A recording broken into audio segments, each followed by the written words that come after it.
Welcome to KVR social class for 10th class students. In this video, we are going to know about the China Revolution, which is the part of the 15th lesson, the national liberation movements in the colonies. China, two different phases. First, we look at China on the map. This is map of Asia continent. This is the China. China is located in the Asia. Now we will look at China in the world map, world outline map. This is China. China is located north to India.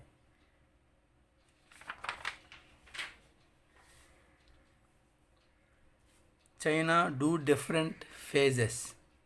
In the China Revolution, there are two phases.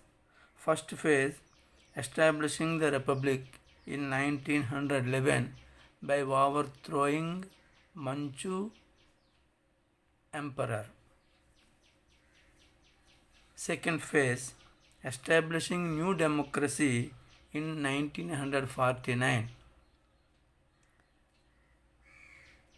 Establishing Mao Zedong's rule by overthrowing Chiang Kai-shek rule. Later we will learn about this. In this video, we will learn about this establishing the republic 1911. Now let us read the text in the textbook. At the turn of the 20th century, China was ruled by emperors of Manchu dynasty, which had become powerless to defend the interests of China vis-a-vis the Western colonial powers.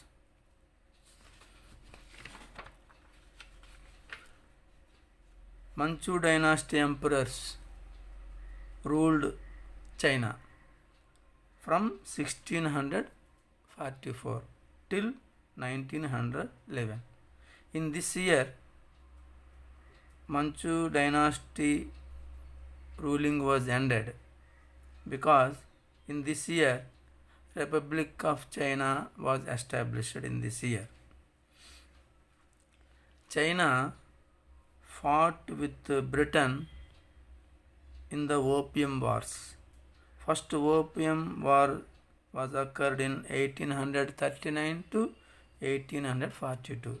Second Opium War was occurred in 1856 to 1860. In these wars, China was defeated, and also China was defeated with France, which held in 1884-85, and also Japan also defeated China in 1894. Like this, though China was a large empire, though it has a large army, it was defeated in wars with Britain, France, Japan, etc. So China rulers became powerless.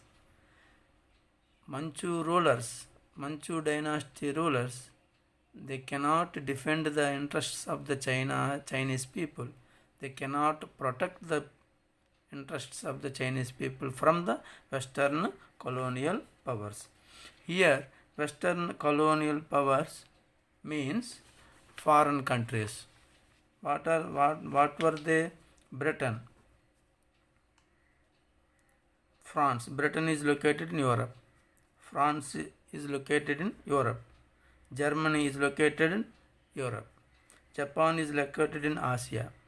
Russia is partly located in the Europe. Remaining part is located in the Asia. So generally these are called Western colonial powers, because these countries were well developed countries, industrially developed countries. These Western colonial powers got permissions from the Manchu Emperor, and they made trading centers in different parts of the China. Manchu dynasty rulers were defeated by these countries and they became powerless. These powers had carved out their spheres of influence in different parts of China and had forced the emperors to give them economic and political concessions like low import taxes, immunity from Chinese laws, maintaining armed forces, etc.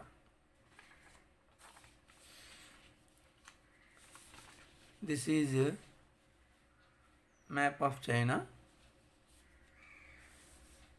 Britain got this territory from the Manchu dynasty.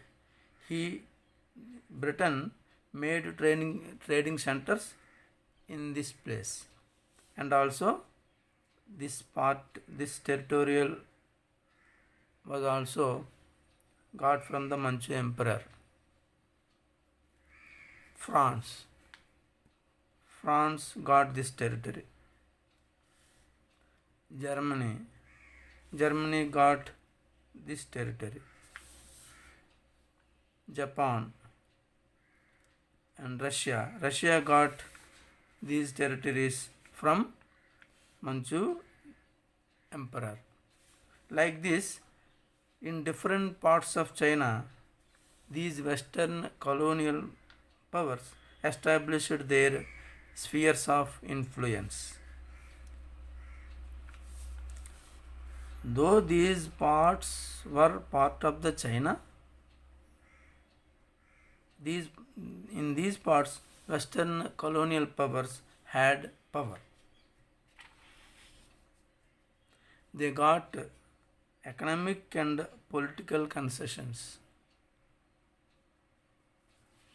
They paid low import taxes and they earned more and more profits. Immunity from Chinese laws. It means Chinese laws were not applicable to the Western colonial powers, though they were in the China. In these territories, Britain established trading centers. Though these parts were the part of the China, Chinese laws were not applicable to these Western colonial powers. They got some the type of exemption from the China emperor. That is immunity from Chinese laws. Immunity from means Chinese laws. In other words, exemption from the Chinese laws. The Chinese laws were not applicable to these Western colonial powers, though they were residing in the China. Maintaining armed forces. These Western colonial powers also got permission to maintain armed forces. They have modernized armed forces. So these Western colonial powers threatened the Manchu emperor and forced him to give whatever they want. In this way, China was indirectly under control of the Western colonial powers. These Western colonial powers never ruled China directly. Manchu emperor ruled the China, but these Manchu emperors became puppets in the hands of Western colonial powers. In other words, we can say that these Western colonial powers indirectly ruled the country, not directly. Hence, China was not a colony, but it was treated as a semi-colony because these Western colonial powers threatened the Manchu emperors, and Manchu emperors protect these interests of these Western colonial powers. That is why we can say that China was not a colony, but it was a semi-colony. This is about spheres of influence.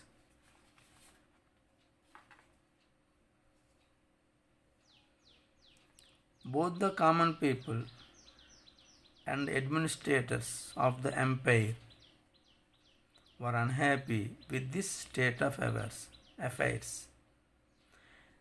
There were several revolts by the people and attempts at reform by the administrator. Common people were unhappy with this state of affairs because Western colonial powers were interfering in the administration of the Manchu Empire, and also Western colonial powers were extracting Chinese people, and also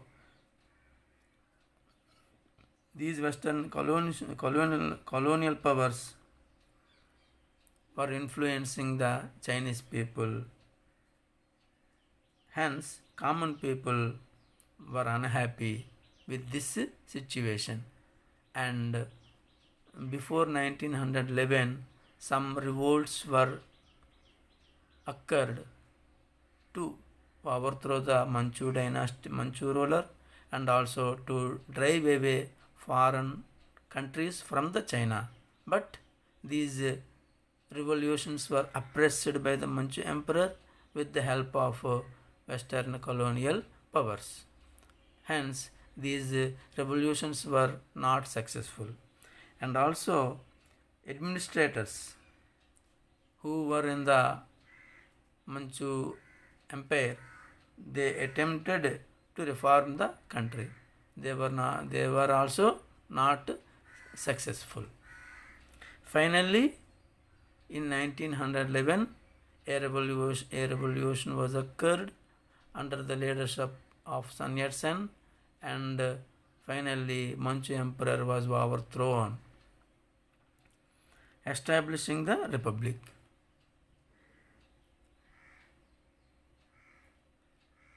Republic. Do you know the meaning of republic? Republic means where the head of the state, here state means country, where the head of the country is a democratically elected president, not a monarch. That is the republic. If you forget the definition of repeat, I say a small trick to write the definition of the republic. Here you say republic, R-E-P-U-B-L-I-C, republic. First word R means ruling. You remember like this: E, election; P, president. Ruling a country by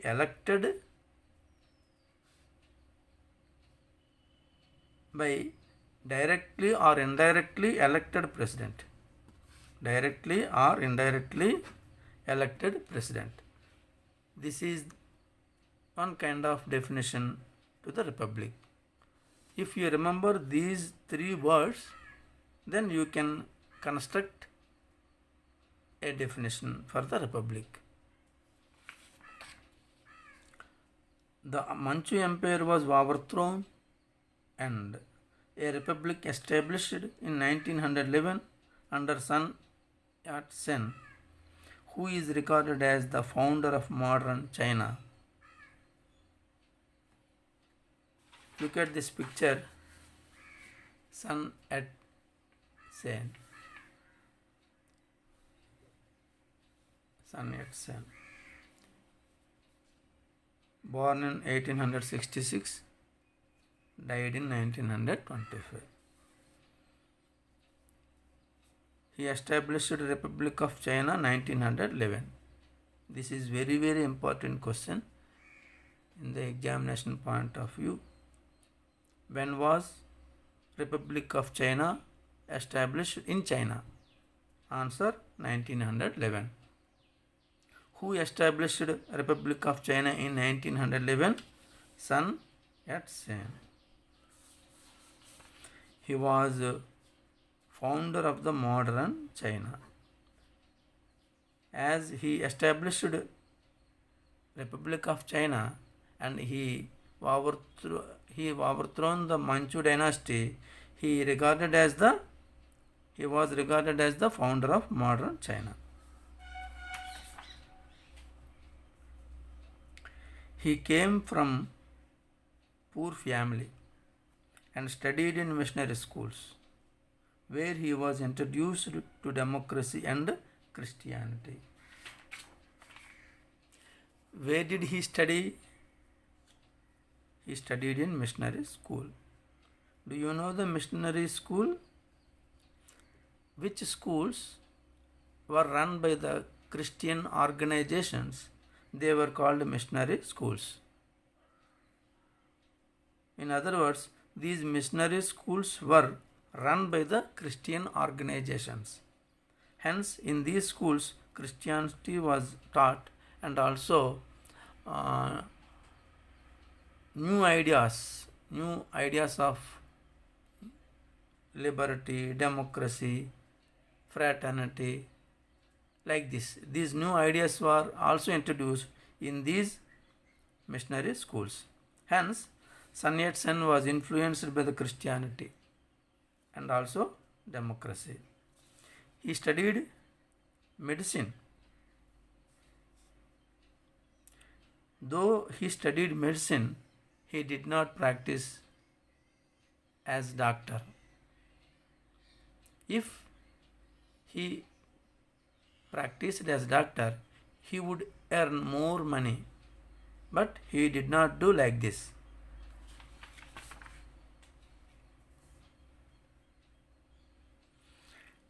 He studied medicine but was greatly concerned about the fate of China. Instead of practicing medicine, he thought about the fate of the China. He studied the problems of China and worked out a program of action. He worried about the China. He worried about the China's position because Manchu emperors became powerless. Western colonial powers exploiting the Chinese people. With these situations, China faced very worst position. Hence, Sun Yat-sen thought a plan to develop the China, to overthrow the Manchu dynasty rulers, to drive away the foreign colonial powers from the China. His program was called the Three Principles. They are Sun, Min, Chui.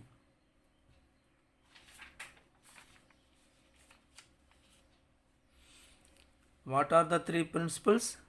Sun, Min, Chui. Sun, Chinese word, equal English word, nationalism. Min, Chinese word, equal English word, democracy. Chui, Chinese word, equal English word is socialism. This is very important in view of the examination. What are the three principles made by the Sun Yat-sen? They are Sun, Min, Chui.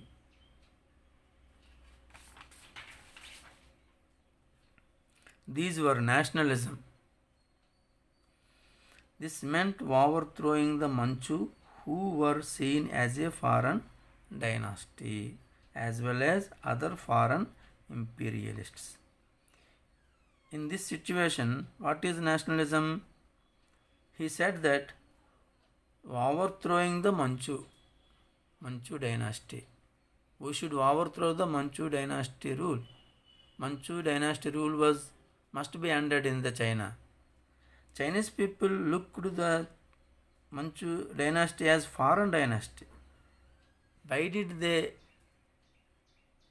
they look Manchu dynasty as foreign dynasty? Because they were Manchu dynasty emperors are working in the interests of the Western colonial powers.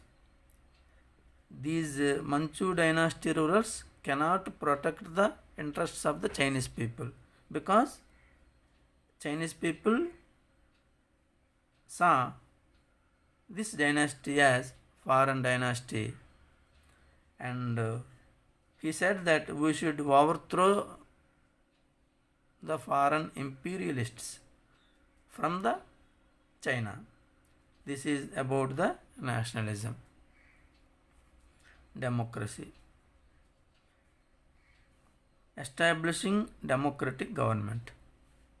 Now in the China, monarchy was going on. Emperor was hereditary. So there is no democratic government.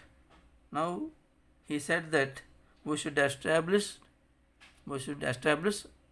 democratic government. It means the leaders should be elected by the people. Those leaders rule the country. That is the democratic government. This is the second principle. Third principle, socialism. Regulating industries. At that time, most of the industries were owned by the private individuals, that is capitalists. Now, government should get control on the industries, and these profits should be gone to the workers. That is the socialism. And land reforms to distribute land to the landless peasants. Much of the land owned by the feudal lords or rich landlords. According to this third principle or socialism, the government should forfeit the lands from the landlords, should seize the lands from the landlords, and these lands should be distributed among the peasants who have no land. These three principles were made by the Sun Yat-sen for the development of the China. This is very, very important in view of the examination point. What were the three principles? Sometimes this question may be asked for 1 mark or half mark, then you simply write Sun, Min, Chui. Sometimes this question may be asked for 2 marks, then you have to elaborate about these Sun, Min, Chui. First you remember this in this order: Sun, Min, Chui. Don't forget this order: Sun, Min, Chui. This order, you remember this order. Now you write equal words in English. First word is sun. This comes to last. S means socialism. N. This comes to first. N. Remember this trick. First you remember this order: Sun, Min, Chui. N becomes the first word. N means nationalism. N means nationalism. S becomes last. S means socialism. You know, you already write here. N means nationalism, Sun means nationalism, Chui means socialism. The remaining word comes between these two words, democracy. This is a simple trick to remember. Sun means nationalism, Min means democracy, Chui means socialism. You have to write these principles. If this question is given for 2 marks, nationalism, overthrowing Manchu and foreign imperialists. Democracy, establishing democratic government. Socialism, regulating industries and land reforms to distribute land to landless peasants.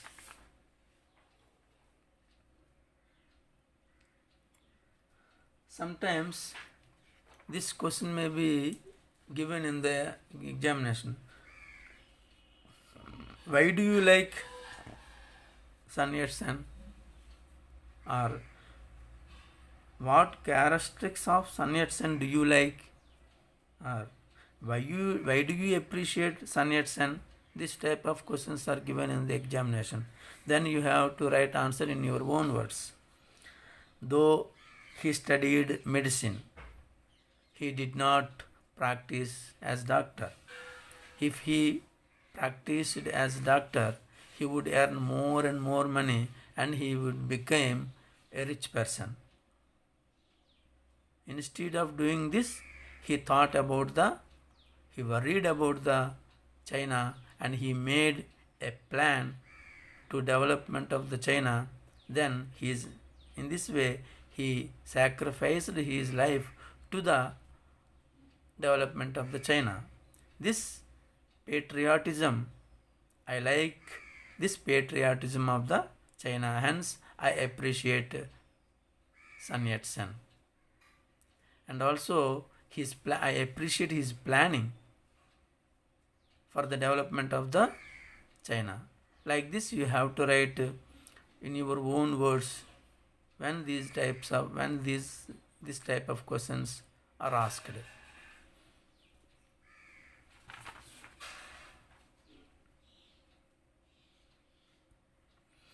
Even though the Manchu dynasty was overthrown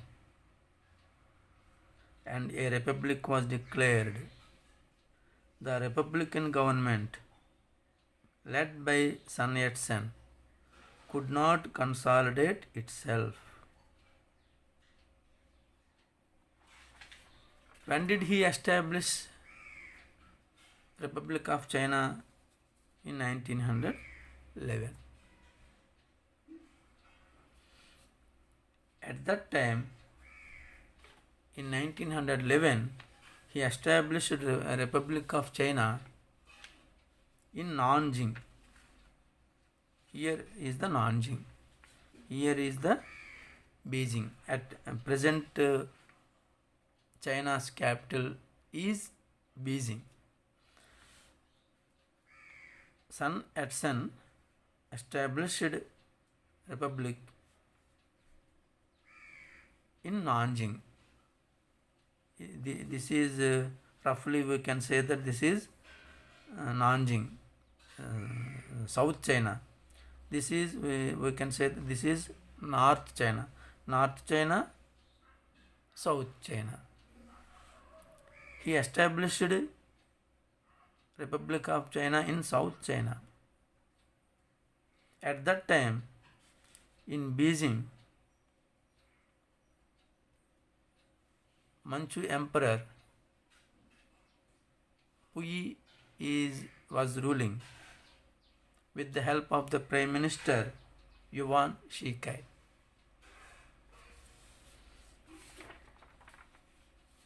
He was Yuan Shikai. He was Puyi, last Manchu emperor. Puyi, he was the last Manchu emperor, born on 7 February 1906. He enthroned 2nd December 1908, around 3 years. He abdicated the power on 12th February 1912. Though the republic was established in 1911, he was continued as emperor up to February 1912 in North China. In North China, in the Beijing, as capital of the Beijing, Manchu Emperor Puyi and his Prime Minister Yuan Shikai was ruling North China. At that time, in 1911, Sun Yat-sen established Republic of China by overthrowing Manchu dynasty in the Nanjing, that is in the South China. South China was under the control of Sun Yat-sen. North China was under the control of Manchu Emperor. Then Sun Yat-sen negotiated with Yuan Shikai. He was Yuan Shikai. Sun Yat-sen went to the Yuan Shikai and asked him to unite the China, to persuade the Manchu Emperor for abdication of the power. If you do like this, I will resign my post. I will resign as President of the Republic of China. Then you will become as the President of Republic of China if the Manchu Emperor abdicated the power. Yuan Shikai agreed to this plan, and he persuaded the Puyi to abdicate the power. Finally, Puyi abdicated the power on February 12th, 1912,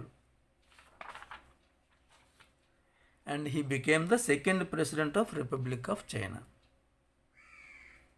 It means Sun Yat-sen ruled only 2.5 months.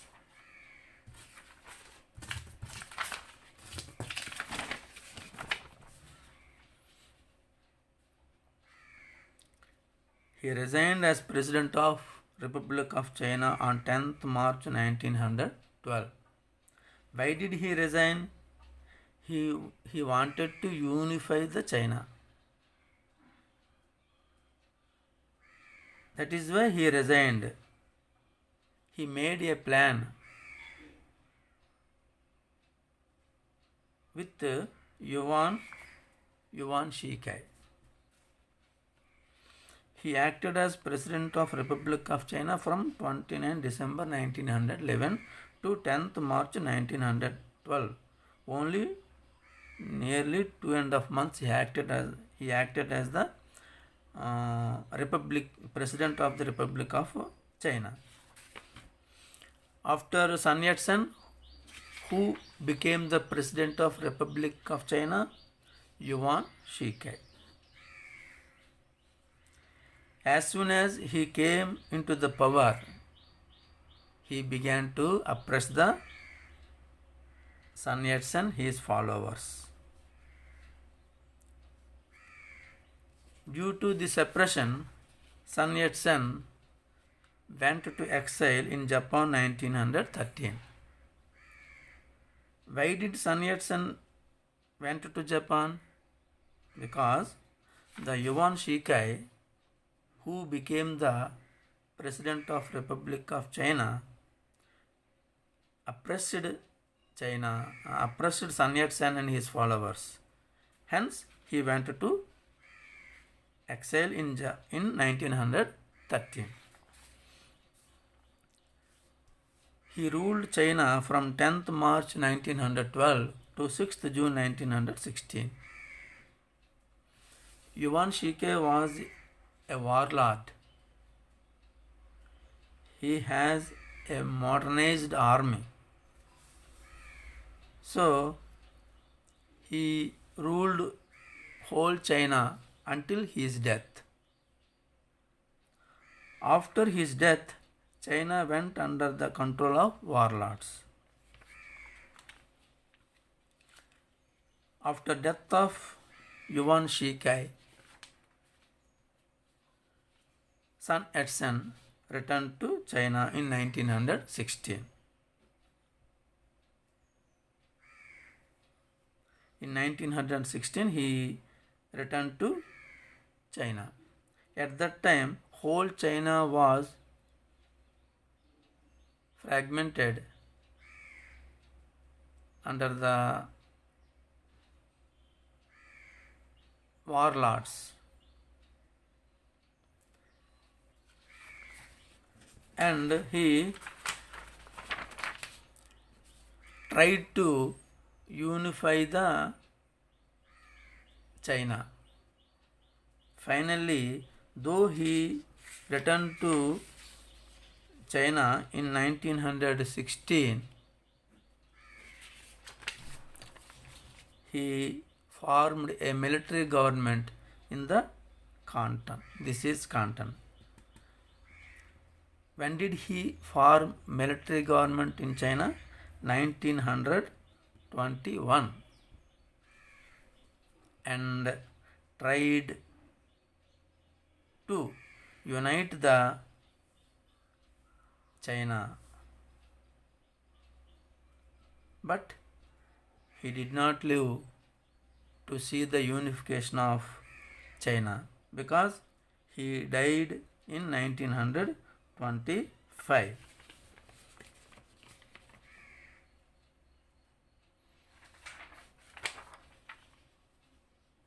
Warlord era 1916 to 1928. Who were warlords?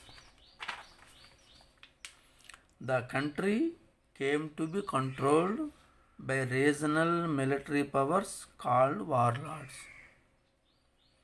Regional military powers were called warlords.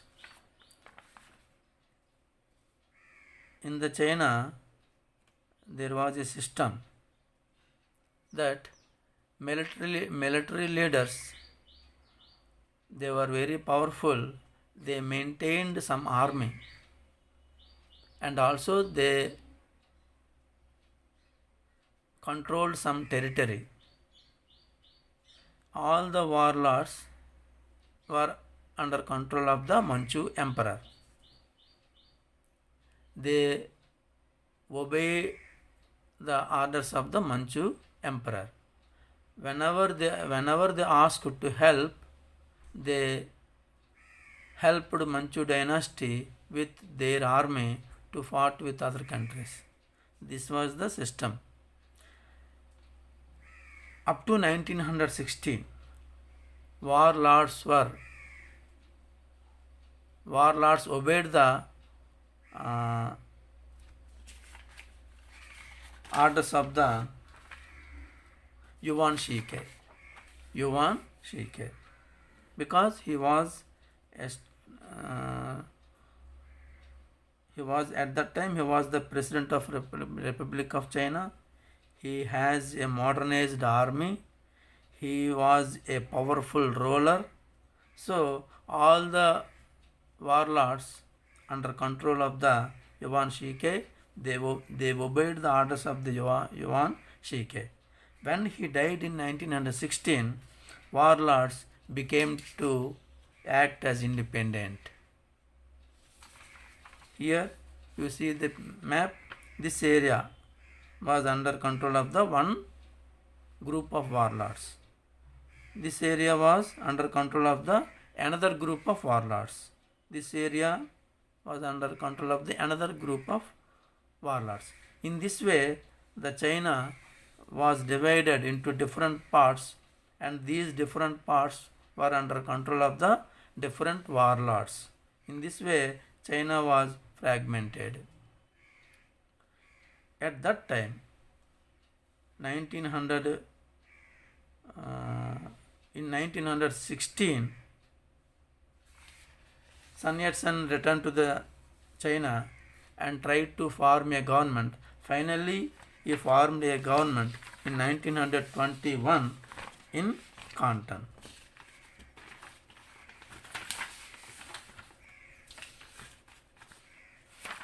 Finally, he formed a military government in 1921. They tried to unify the Sun Yat-sen tried to unify the country, and also he tried to control the warlords, but he can't do.